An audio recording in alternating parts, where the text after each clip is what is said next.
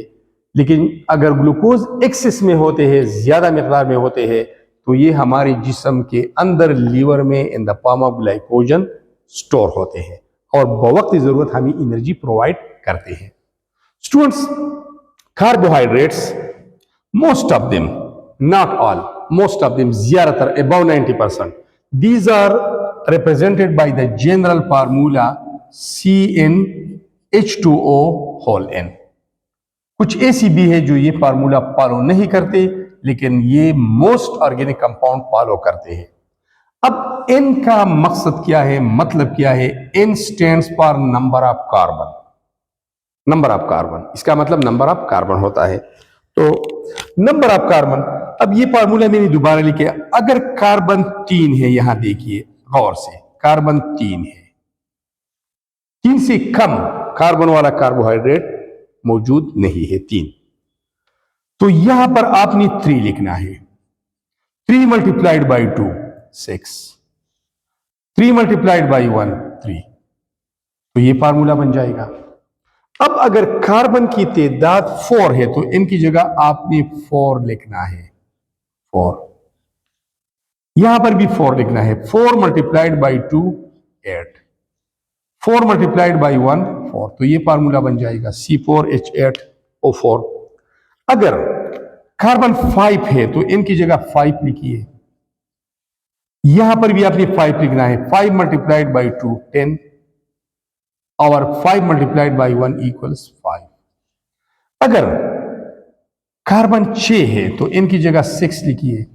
यहां पर 6 पुट करिए। 6 मल्टीप्लाइड बाई 2 12, 6 मल्टीप्लाइड बाई 1 6, ये फार्मूला आपके साथ बन जाएंगे। स्टूडेंट्स, यहां देखिए, कार्बन जितने हैं उतनी ही तादाद में ऑक्सीजन है। 3 3, 4 4, 5 5, 6 6, और हाइड्रोजन इन दोनों के डबल होते हैं। तो सिंपल सी बात है, जहां पर आपने 3 कार्बन लिखना है, ऑक्सीजन भी 3 लिखिए और इसको डबल करें 6। ये 4 है, ये 4 है, 4 का डबल 8 है। ये 5 है, ये 5 है, 5 का डबल 10 है। ये 6 है, ये 6 है, और 6 का डबल 12 होता है। ये अब जिन कार्बोहाइड्रेट्स में 3 कार्बन होते हैं उसको ट्राइओज बोलते हैं, ट्राइओज।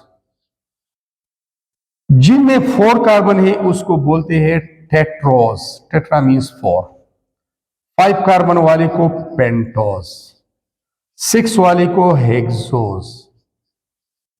और ये चूंकि फर्दर हाइड्रोलाइज नहीं होती, इसका फर्दर ब्रेक डाउन नहीं हो सकता, तो इनको मोनोसेकेराइड्स भी बोलते हैं, लेकिन वो अलग टॉपिक है।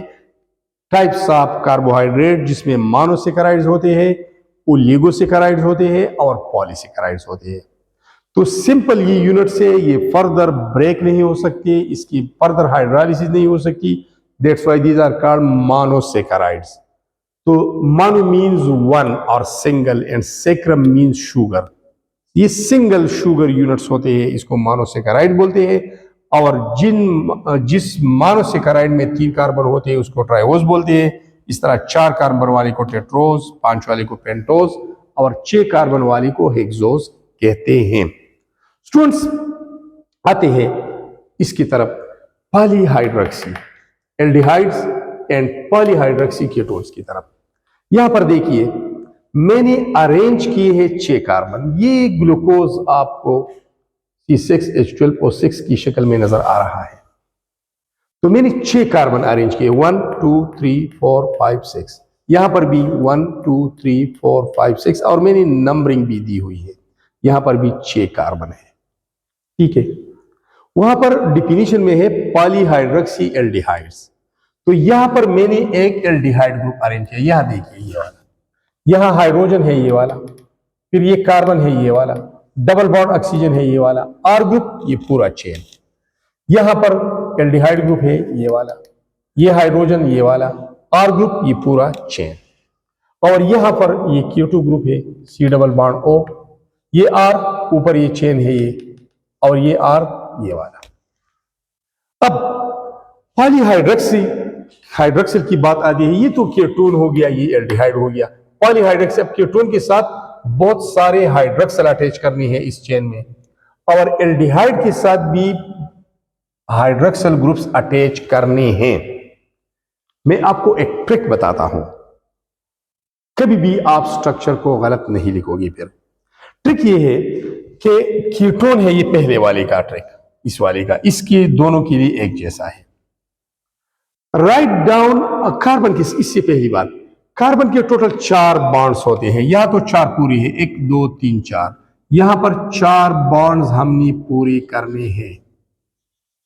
यहां पर 1 बॉन्ड है, 2 है, तो ये 3 और ये 4, 1 2 तो ये 3 और ये 4, 1 2 तो ये 3 और ये 4, 1 2 3 4, ये 4 बॉन्ड पूरे करने हैं। अब यहां पर देखिए, 1 बॉन्ड 2 तो ये 3 और ये 4, यहां पर भी 3 और 4, 4 बॉन्ड्स पूरे करने हैं, बिकॉज कार्बन इज टेट्रावेलेंट। ये यहां पर भी 4 पूरी कर दे, जहां पर भी कमी है उसके साथ ये लाइन ड्रॉ करें। ये अब आते हैं पॉलीहाइड्रोक्सी, हाइड्रोक्सिल ग्रुप्स अटैच करना है हर एक कार्बन के साथ। सिंपल ट्रिक ये है, write down all OH groups to the right except carbon number 3। समझे? Attach all OH to the right, इस साइड पे OH अटैच करें, एक्सेप्ट कार्बन नंबर 3, सिर्फ कार्बन नंबर 3 पे लेफ्ट पे अटैच करें। Attach all OH to the right except carbon number 3, carbon number 3 पे left पे अटैच करें। तो चलो अटैच करते हैं। OH to the right, carbon number 3 पे सिर्फ लेफ्ट पे आएगा। ये स्ट्रक्चर एक्सरेज हमें बताता है कि यहां पर है, ये 3 कार्बन पे, OH लेफ्ट पे है, राइट पे और राइट पे और राइट। मैंने सारे OH ग्रुप राइट पे अटैच की, सिर्फ कार्बन नंबर 3 वाला लेफ्ट पे आ गया। यहां पर भी ऐसा करें, कार्बन 3 वाला लेफ्ट पे अटैच करें और बकिया OH ग्रुप्स राइट पे अटैच करें, ये वाला भी और ये वाला। सिंपल ट्रिक है ना, attach all OH to the right except carbon number 3। इसके अलावा ग्लूकोज और फ्रुक्टोज की मैं बात कर रहा हूं, ये वाला। अब ये पॉलीहाइड्रोक्सी कंपाउंड बन गई ना, हाइड्रोक्सिल ग्रुप 1 2 3 4 5, यहां पर 1 2 3 4 5, मोर देन 2 हाइड्रोक्सिल है, इसको बोलते हैं पॉलीहाइड्रोक्सी। और एल्डिहाइड, ये एल्डिहाइड है। पॉलीहाइड्रोक्सी, ये बहुत सारे हाइड्रोक्सिल है, कीटोन और ये कीटो ग्रुप है। अब हाइड्रोजन को अटैच करके पूरा करें 4 बॉन्ड्स को, ये हाइड्रोजन, यहां पर हाइड्रोजन, यहां हाइड्रोजन आएगा, बकिया सारे के सारे हाइड्रोजन अटैच करें, ये वाला, यहां पर भी हाइड्रोजन आएगा, यहां पर भी ये वाला और ये वाला। तो ये एक ट्रिक है लिखने का। अब ये कंपाउंड पॉलीहाइड्रोक्सी कीटोन है, तो इसको कार्बोहाइड्रेट्स बोलते हैं। ये पॉलीहाइड्रोक्सी एल्डिहाइड है, इसमें एल्डिहाइड ग्रुप है, ये भी कार्बोहाइड्रेट है। क्योंकि इसमें कीटोन ग्रुप है तो इसको कीटोज बोलते हैं। इसमें एल्डिहाइड फंक्शनल ग्रुप है तो उसको एल्डोज बोलते हैं। और जब एल्डिहाइड ग्रुप होता है उसको हम ग्लूकोज कहते हैं, और जब कीटोन ग्रुप मौजूद होता है तो उसको हम फ्रक्टोज बोलते हैं, वरना मॉलिक्यूलर फार्मूला सेम है। 6 carbon C6, hydrogen 12, 1 2 3 4 5 6 7 8 9 10 11 and 12, H12. O6, 1 2 3 4 5 and 6. C6H12O6, ये फार्मूला आ गया C6H12O6। तो फार्मूले से हमें पता नहीं चलता है कि कौन सा फंक्शनल ग्रुप है, स्ट्रक्चर से पता चलता है। अब यहां पर भी आप काउंट करें 6 कार्बन है, हाइड्रोजन काउंट करें 12 है, ऑक्सीजन भी 6 है।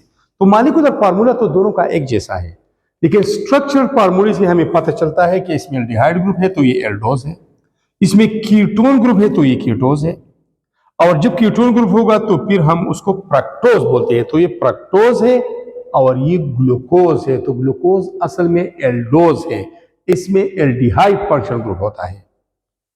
ठीक है, समझे। अब आते हैं गैलेक्टोज की तरफ। ये भी एक एग्जाम्पल है कार्बोहाइड्रेट्स का और मोनोसेकेराइड का एग्जाम्पल है, क्योंकि ये सिंगल यूनिट की शक्ल में पाया जाता है।